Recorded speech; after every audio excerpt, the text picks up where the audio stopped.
And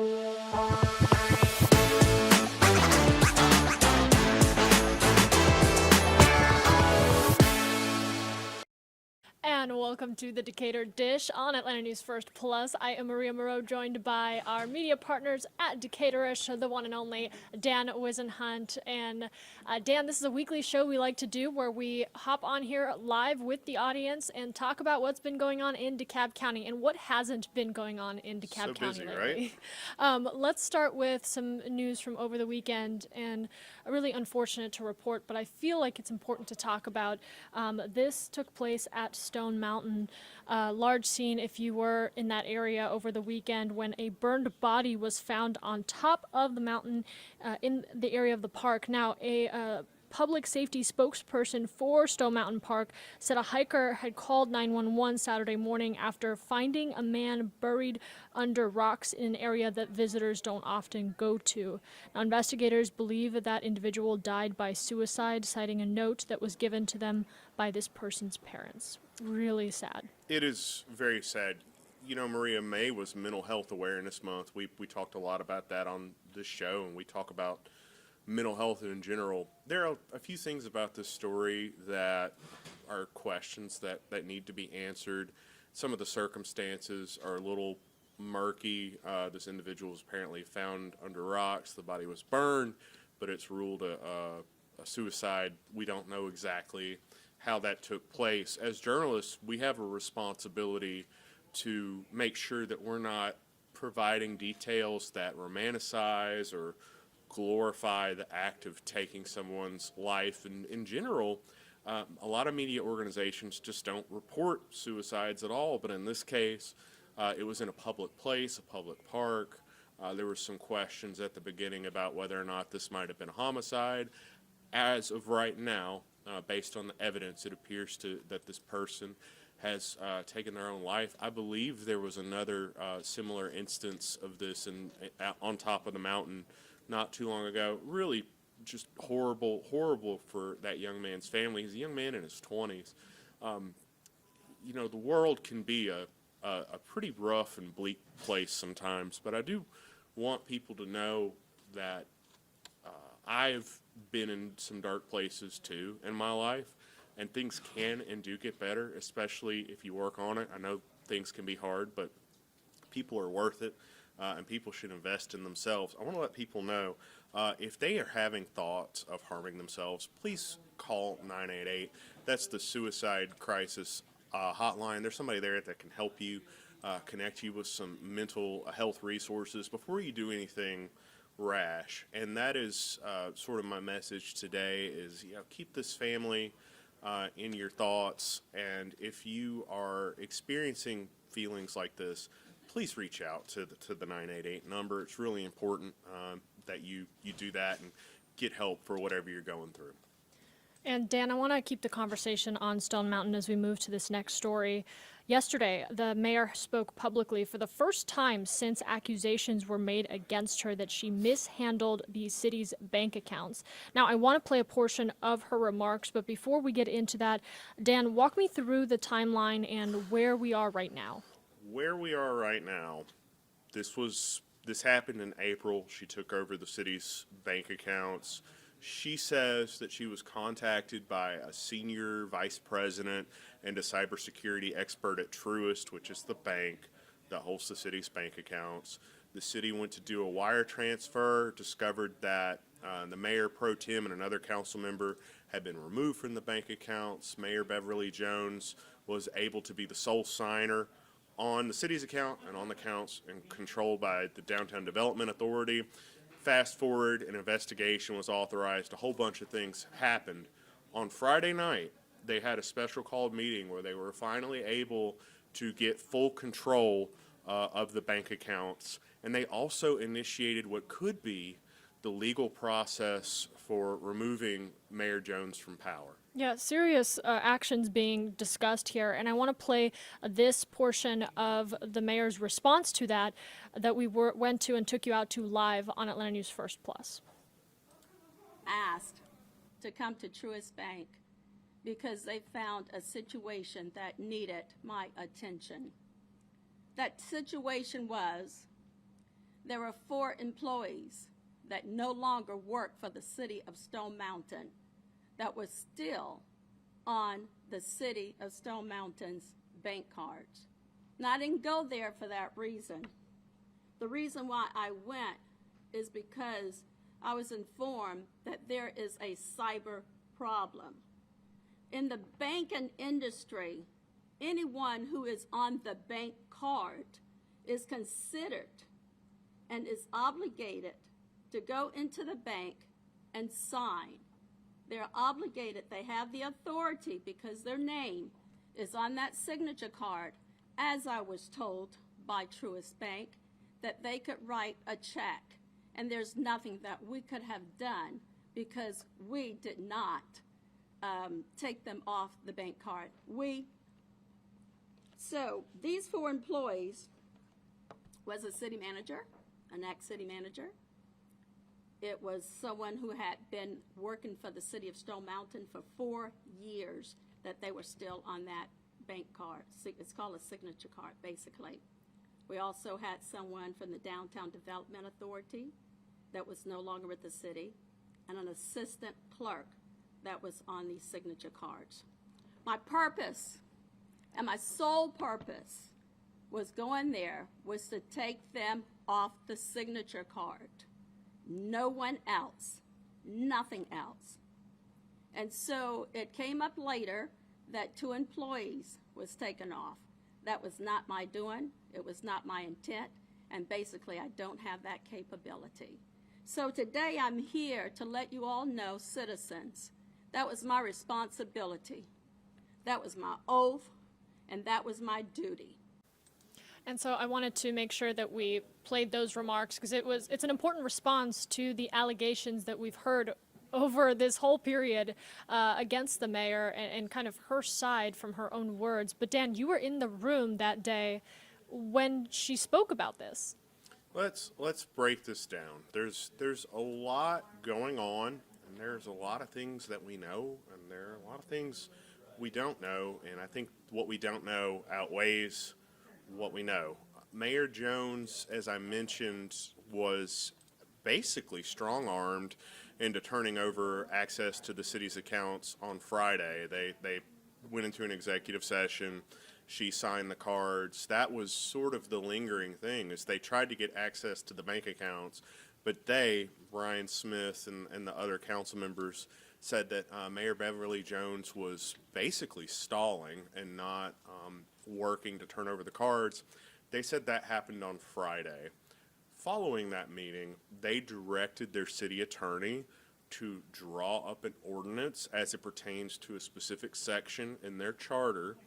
The charter section in question involves the removal of public officials. I asked Mayor Pro Tem Ryan Smith about this, and he confirmed that the intent is to get their ducks in a row, basically, and have the legal groundwork set up for eventually removing her.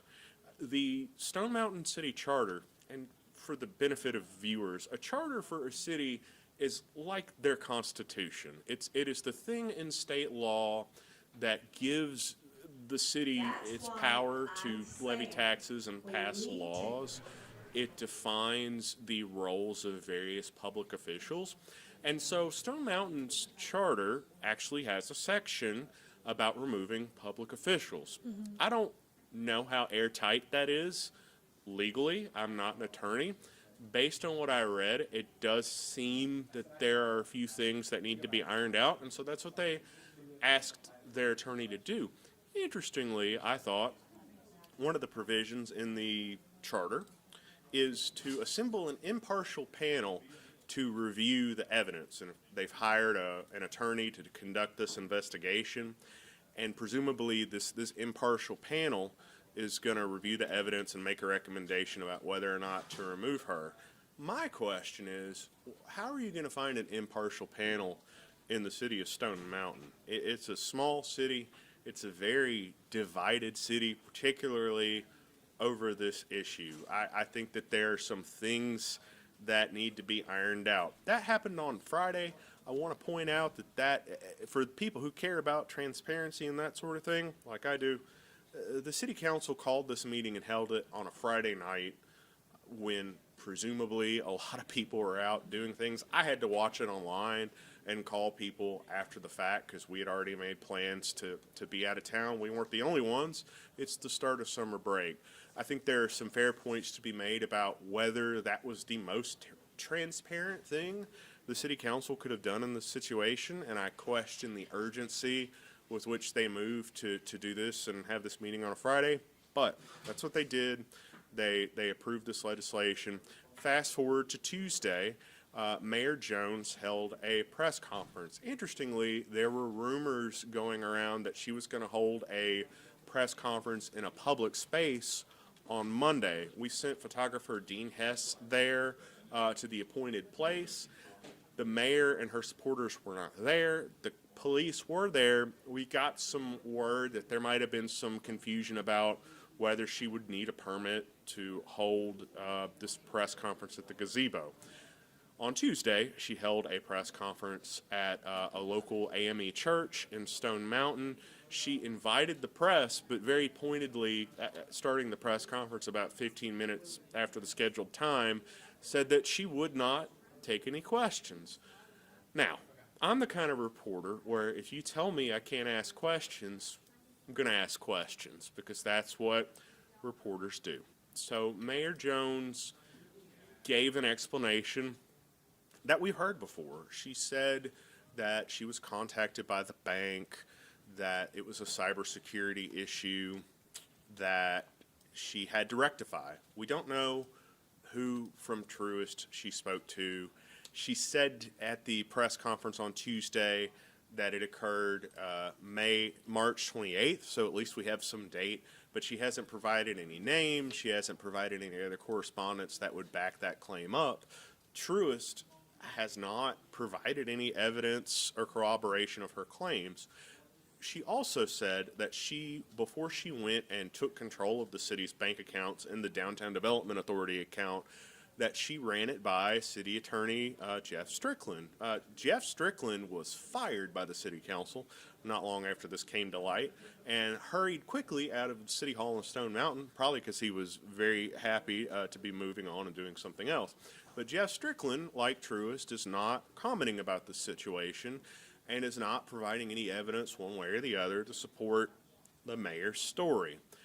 That's where we're at. She did not take questions. At one point, the pastor of the church actually asked officials in the room to remove me from the meeting for asking questions, and Mayor Jones, to her credit, said no, the press can stay. And we appreciate that. We appreciate that even though the mayor is under a lot of scrutiny and faces some pretty serious allegations, that she stood up for the right of the press to be there in a very difficult situation. So kudos to her. There is a city council meeting. There was a city council meeting scheduled for Tuesday. We're going to follow up on that and see where that goes. But right now, it appears that this is headed to some sort of litigation. During the press conference, Mayor Jones repeatedly made references to pending litigation. We don't know who is suing whom. If I were a betting man, I would say that she would probably be looking to sue to stop her removal from office. And keep in mind the timeline of this. City elections are going to be in November. She could very easily tie up this whole process in the courts until the election happens. I don't know if she would also potentially sue to stop the investigation. That people can use litigation and lawsuits to do all kinds of things to prescribe processes. I don't know if that's her plan. I'm just reading the tea leaves based on some of these claims that there's litigation in the offing. So I think this will end up in court. Now, who sues who, what shape that takes, I do not know. My gut says that Mayor Jones will survive, being mayor through the end of the year, through election, and if she's there after the election, I guess we'll see. I don't know which way the prevailing sentiments are in Stone Mountain. I know a lot of people in Stone Mountain are just want the city to get back to functioning like a normal city does, and they're kind of tired of the distractions. We don't know who they're going to hold accountable for those distractions. And I wish, Maria, that I could sum this up in a sentence or two, but it's really difficult. It's because very complicated. It's very complicated, right? And there are so many questions that have not been answered. It is a lot of he said, she said on the council. There are allegations that this is a witch hunt. There's a lot of stuff happening in a very, very small town of Stone Mountain that we're trying to keep track of and keep our readers and your viewers informed of. And we know you'll stay on top of it. Dan Wisenhunt, the Tea Leaves Oracle journalist of DeKalb County. Sage of Stone Mountain. Stone whether I wanna Mountain be or at this not. point. Let's move away from Stone Mountain, but I want to talk about elections for a minute. I'm glad you brought that up.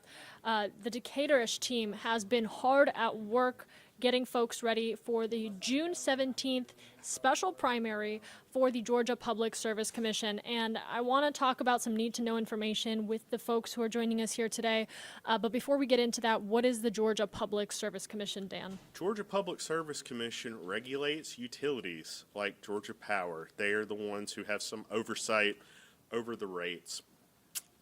For the last few years, it has been dominated primarily by Republicans. There hasn't been any other party represented on the PSC. The elections are held statewide. There was some litigation to try to change that. That litigation ended up delaying elections. So we haven't had an election for a few years. It was held up due to litigation in federal court. This is the first time in a while that we've had an election for PSC. District 2 and District 3 are on the ballot. I want to get this right because there's a lot going on with this. Early voting is underway. It's going to end June 13th. So you want to go to DecaturishVotes.com to get all of your election information and see the candidate Q&As. Since 2023, the average person's monthly power bill has gone up $43 a month. So there are things, if you care about the power bill that you receive every month, there are reasons to pay attention to this election. There's been some drama around this election. The Democrats, as I mentioned, challenged the at-large nature of the elections. They failed. Democratic candidate Daniel Blackman, who is on the ballot, is being challenged. So after the ballot came out, after they printed the ballots, after early voting started, candidate Daniel Blackman, who's running as a Democrat, had his residency challenged. And that is still working its way through the administrative process. As I mentioned, early voting is going to end pretty soon. So they probably want to wrap that up quickly. But it's creating a real conundrum for voters in that particular race who may or may want to vote for Daniel Blackman and don't know if their vote is going to count. I'm not entirely sure, Maria, why this wasn't resolved before the voting started. Yep. And the ballots got printed. That's got to be incredibly frustrating. It frustrates me as somebody who encourages people to participate in our electoral process and tells people that their votes matter.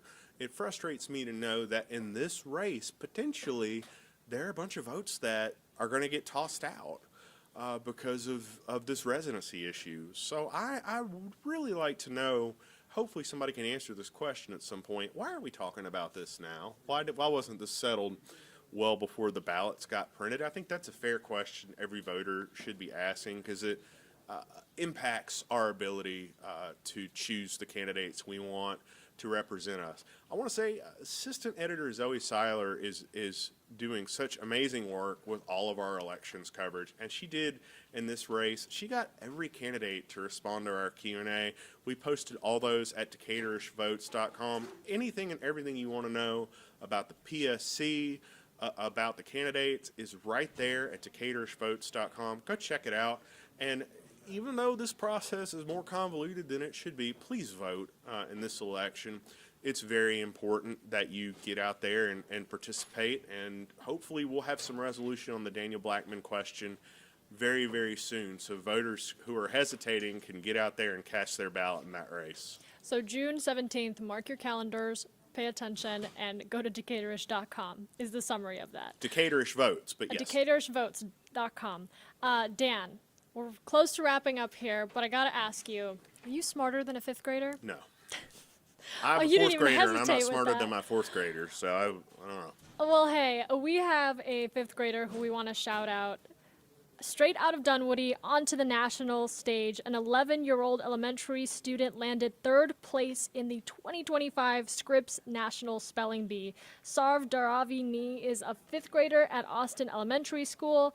That is in Dunwoody, so local connections to national news. He successfully made it through 19 rounds before incorrectly spelling the word Esserine. Now, Dan, you know I'm going to ask you this for the viewers.